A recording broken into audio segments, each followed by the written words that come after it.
My name is Greg Turner. I'm with the Pennsylvania Game Commission, and I'm a wildlife biologist. I specialize in the non-game mammals. Particularly of concern these days are bats. Oh, so here we got a bat hidden. And we're at a cave in Mifflin County called Mount Rock Cave.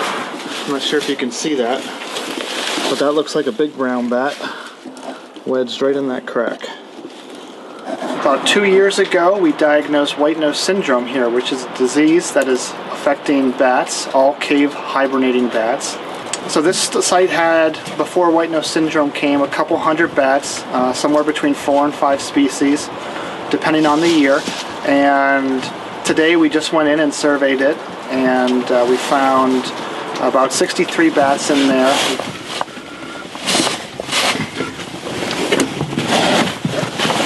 I think I'm going to go head first up top. We have 3 species of bats here. This is what used to be our most common bat, the little brown bat. There's one of them. There's several big browns hanging.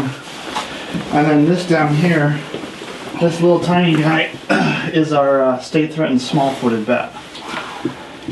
So it's good to see, A, that we have some survivors, and also that one of these guys are getting hit really hard, or the small-footeds here, or the little browns are getting hit real hard with white nose, and it's real good to see an actual survivor there. So I don't see any fungus or any sign of problem on that bat.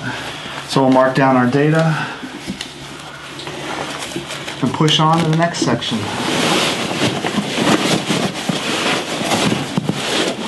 We don't know the cause to white nose syndrome. What we know is that the fungus, this white fungus we see on the bats when they're inside these sites hibernating, we know that causes lesions on the wing membranes and the exposed skin, like their nose and their ears. Whether that is actually causing mortality in some way, we don't yet know. We think it is, but we can't confirm it for sure. 27, 28, 29, 30, 31, 32, 33, 34, 35, 36, 37. The Game Commission is responsible for all birds and mammal species.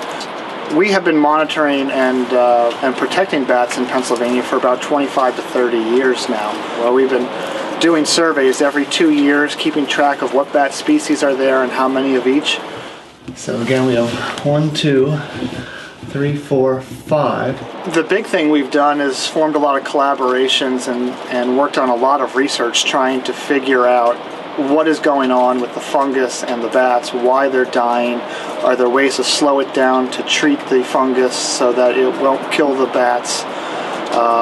So Pennsylvania is central into a lot of the research going on. You'll find a lot of the samples collected for researchers abroad have come from here. We also have a treatment experiment going on in the lab and in the field. We have multiple genetic studies. We have studies looking at neurological impairments.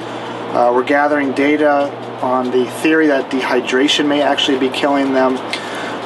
So as you can see, we're heavily involved, and the list of studies extends beyond that.